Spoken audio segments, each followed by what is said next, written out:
आइए दोस्तों, स्वागत है आप सभी का। आशा करती हूँ आप सभी अच्छे होंगे। तो मैं बहुत ज़्यादा टाइम आपका नहीं लूँगी, लेकिन एक बार वीडियो को ध्यान से ज़रूर देखिएगा और समझने की कोशिश कीजिएगा। जहाँ से हम लोग देख रहे हैं, हमें नहीं समझ में आ रहा है कि आप लोग आपस में क्यों इतना बहस कर रहे हैं या फिर एक-दूसरे को इतना क्यों गलत समझ रहे हैं बच्चों। आप सभी का एक ही टारगेट है और वो टारगेट है आपका वीकेंड लिस्ट का रिजल्ट। आप सभी ये चाहते हैं कि वीकेंड जो ग्रुप डी की पोस्ट पड़ी है, उनकी एक बड़ी लिस्ट आपको देखने को मिले ताकि ज्यादा से ज्यादा बच्चों का सिलेक्शन हो सके। तो बच्चों, आप पढ़े लिखे समझदार बच्चे हैं, आप सभी अपनी मेहनत के बलबूते पर यहाँ तक पहुंचे हैं और अगर आप इतनी मेहनत कर चुके हैं तो फिर सिर्फ थोड़ी सी मेहनत और रहती है। एक तो आप उस मेहनत से पीछे कदम क्यों हटा रहे हैं, वो हमें नहीं समझ में आ रहा है। दूसरा, अगर 10%, क्योंकि आप सभी जानते हैं कि मेन जो यहाँ पे झगड़े का कारण है वो यही है कि कुछ बच्चों को ये लग रहा है कि जो बच्चे इस मुहिम को लीड कर रहे थे उनमें से कुछ मेन बच्चे, क्योंकि ये हम सभी जानते हैं इस बारे में, ठीक है। तो आप लोगों को लग रहा है कि इन बच्चों ने सिर्फ अपने लिए काम किया क्योंकि इनका सिर्फ पॉइंट में रह रहा था, तो ये से ये चाहते थे कि इनकी 10% की वेटिंग आ जाए। आप मान लो इन्होंने ऐसा किया, हालांकि हमको नहीं पता। एक तरह से यही है कि हमें तो नहीं पता इन्होंने क्या किया क्या नहीं किया, लेकिन इन्होंने मेहनत तो की और वो मेहनत हम सबने देखी हुई है, ठीक है। वो मेहनत हम सबने देखी है, अपने लिए ही सही, हर कोई अपने लिए ही मेहनत करता है, इन्होंने भी अपने लिए की सही। लेकिन आप लोगों के लिए तो ये एक तरह की मोटिवेशन हुई, एक रास्ता आपको इनके थ्रू मिल गया आगे जाने का कि आप किस तरह से अपनी बात किसी के सामने रख सकते हैं, कैसे लोगों से मिल सकते हैं, क्या कर सकते हैं और ऐसे एफर्ट से कोई फायदा होता है या नहीं होता है।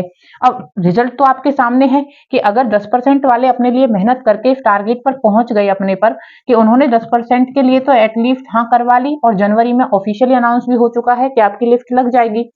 तो यहां से तो आप मोटिवेशन लीजिए, इन बच्चों के साथ में झगड़ा नहीं कीजिए। आप लोग समझिए कि अगर ये बच्चे कर सकते हैं तो फिर आप भी कर सकते हैं। अगर इनकी बात सुनी गई है तो आपकी बात भी सुनी जाएगी, क्योंकि जो सीट वेकेंट है वो सिर्फ 10% सीट तो वेकेंट है नहीं। तो अगर ज्यादा सीट वेकेंट है और इनकी बात सुनी गई है तो आपकी भी सुनी जाएगी। एक बच्चों, मेरी स्पेशल एक रिक्वेस्ट है गर्ल्स कैंडिडेट से, ग्रुप डी की, कि आप लोग भी प्लीज थोड़ा सा एफर्ट जरूर लगाइए। आप लोग ये समझिए कि लड़के वो काम नहीं कर सकते जो आप कर सकते हो। अगर आप थोड़ा सा भी किसी ऑफिसर के सामने इमोशनल हो गए ना, तो इसका जो इम्पैक्ट होता है ना वो सच में बहुत गहरा हो सकता है। और ऐसा हो सकता है कि जो 10 लड़कों की बात को सुन के जो काम ना किया जाए ना, वो वर्सेस एक गर्ल का एक इमोशनल रूप देखकर ही उस चीज को फॉलो कर लिया जाए। तो प्लीज आप लोग बाहर निकलिए। और आप लोगों में देखिए एक अलग तरीका होता है अपनी बात रखने का, लड़कियां ज्यादा अच्छे से अपने आप को समझा पाती हैं दूसरों के सामने। तो प्लीज आप लोग आपस में मत बटिए, समझिए कि अभी आप सभी का एक ही टारगेट है। आपको 10% वालों के बच्चों की नीड नहीं है। आपको लगता है कि वो सिर्फ अपने लिए काम कर रहे हैं या फिर आपके काम में कुछ ऐसे वो आगे आ रहे हैं, तो आप लोग मत लीजिए उनकी हेल्प। आप अपने हिसाब से चलिए, उनकी प्लानिंग को फॉलो मत कीजिए। आप अपने हिसाब से जाइए जहां आपको जाना है, जैसे जाना है। अब तो सभी को ये पता है ना कि हम कहाँ कहाँ जाकर अपनी बात रख सकते हैं, कहाँ नहीं रखी जा सकती है। तो आप लोगों के पास एक रास्ता है और कहीं ना कहीं देखो ये इन्हीं बच्चों से आपको मिला है। आप इस चीज को समझिए, तो मनमुटाव मत रखिए।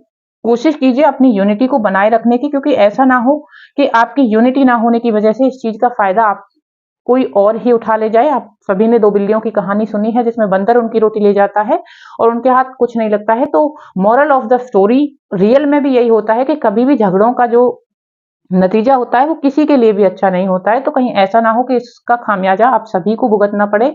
आप सभी अपने लिए बाहर निकलिए और खुद से बात कीजिए, खुद से जानने की कोशिश कीजिए कि क्या काम हो रहा है, क्या काम नहीं हो रहा है, ठीक है। और दूसरा एक मैं ये भी कहना चाहती हूँ यहीं पे कि देखो बच्चों, अगर आप जॉब सिक्योर कर लोगे ना, चाहे डी की ही सही, अगर आप अगले एग्जाम की भी प्रिपरेशन कर रहे हो ना, तो वहां भी आपको 2 से 3 नंबर का, तो मुझे लगता है कि ये जॉब आपको बेनिफिट दे देगी, क्योंकि इतने नंबर ना आपका ये कॉन्फिडेंस कि आपके पास गवर्नमेंट जॉब है ये आपको दिला देगा। और आप सभी जानते हैं कि हजारों बच्चों से आगे निकल जाओगे अगर आपको 2-3 नंबर का भी एडवांटेज मिल जाता है ना इस जॉब के कॉन्फिडेंस की वजह से, तो आप बहुत सारे बच्चों को पीछे छोड़ दोगे। और आपको पता है कि आने वाला जो सीईटी रहने वाला है उसमें जो कॉम्पिटिशन है वो बहुत ज्यादा रहने वाला है।